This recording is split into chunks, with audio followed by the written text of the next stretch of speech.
Welcome to Ratna's recipes. నేను ఈరోజు పల్లీలు గోంగూర పచ్చడి చేసి చూపిస్తున్నాను. చూడండి, ఈ విధంగా ట్రై చేయండి, చాలా బాగుంటుంది.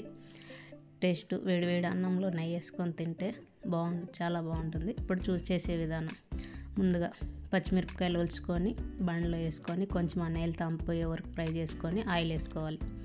ఆయిల్ వేసుకొని బాగా ఫ్రై చేసుకోవాలి.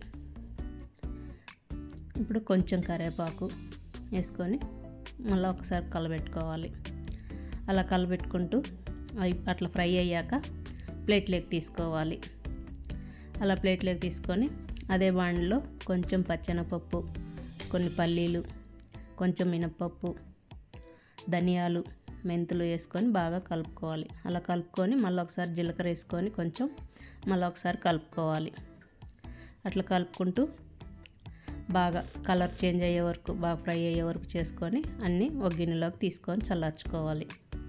అవి అట్లా పక్కన పెట్టుకొని ఒక 3 టమాటాలు చిన్నవి వేసుకొని మగ్గించుకోవాలి.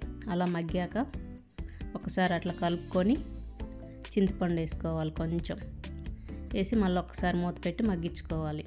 మళ్ళీ మూత తీసుకొని మళ్ళీ ఒకసారి బాగా టమాటా సాఫ్ట్గా అయ్యేటట్టు చూసుకొని కొంచెం ఆయిల్ వేసుకొని బాగా ఫ్రై చేసుకున్నామంటే మగ్గిద్ది మనకి. అలా మగ్గిన తర్వాత అంత అట్లా కలుపుకొని స్టవ్ ఆఫ్ వేసుకొని పక్కన పెట్టుకున్నాక ముందుగా ఫ్రై చేసుకొని పప్పులు ఉన్నాయి కదా, పల్లీలు అన్నీ, అలా ఉప్పు వేసుకొని మిక్సీ పట్టుకోవాలి. అలా మిక్సీ పట్టుకున్న దాంట్లో పచ్చిమిర్చి ఫ్రై చేసి పెట్టుకున్నాం కదా, అవి కూడా వేసుకొని మళ్ళీ మిక్సీ పట్టుకోవాలి. అలా కచ్చాపచ్చాగా మిక్సీ పట్టుకొని ముందుగా ఉడికించుకున్న గోంగూర, ఇది ఉడికించింది చూపించలేదు, ఒట్టిగానే కుక్కర్లో పెట్టి ఒక 2 విజిల్ పెట్టామంటే మనకు గోంగూర అట్టు ఉడికిద్ది అనమాట.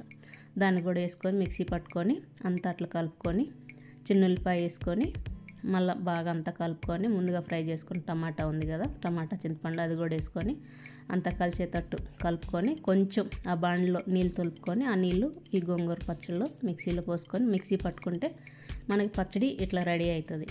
ఇలా రెడీ అయిన దాన్ని పక్కన పెట్టుకొని బాండ్లు వేడి చేసి ఆయిల్ వేసుకొని ఆయిల్లో ఉల్లిపాయలు, పచ్చెనపప్పు, మినప్పప్పు, ఆవాలు, జీలకర్ర వేసుకొని ఫ్రై చేసుకోవాలి.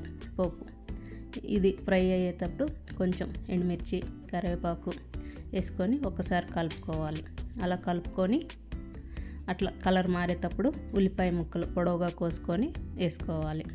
అవి అలా వేసుకుంటూ బాగా కలుపుకొని ఎక్కువ ఫ్రై చేసుకోవద్దు. అలా ఫ్రై అయ్యాక ముందుగా మిక్సీ పట్టుకున్న గోంగూర పచ్చడి ఉంది కదా, అది అందులో వేసుకోవాలి.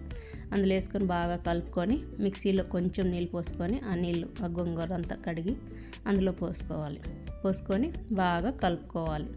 అది కలిపి ఆ నీళ్ళంతా ఆ పచ్చడికి ఇంకినాక అంత అట్లా అవుతుంది మనకి.